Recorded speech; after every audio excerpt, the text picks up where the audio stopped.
দেখুন বলধা গার্ডেনের পুকুরে মাছ। এই যে একটা সিলভার কার্প। মানুষ দেখলেই ওরা কাছে চলে আসে, মনে হয় খাবার খেতে চায়। এই দেখেন,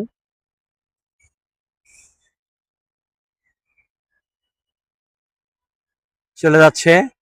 ওর পাশে পিছনে পিছনে আরেকটি মাছ। এই পাশের থেকে কোনো খাবার পায়নি, যার জন্য ওই পাশে আরো ছেলে মেয়েরা আছে। এবার ওই ঘাটে চলে গেল। আবার ওই ঘাট থেকে এই ঘাটে কিছু মাছ আমার দিকে আসছে, এই আশা করে যে আমি কিছু তাকে খাবার দেব।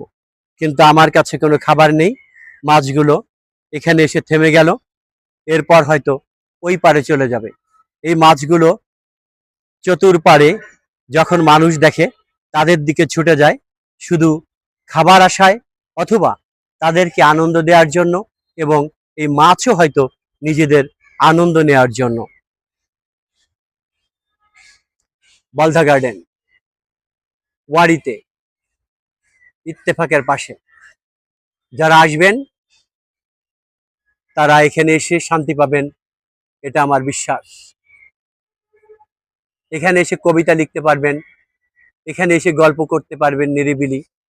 সন্তানদেরকে নিয়ে আসবেন, স্বামী স্ত্রী একসাথে আসবেন, ভালো লাগবে।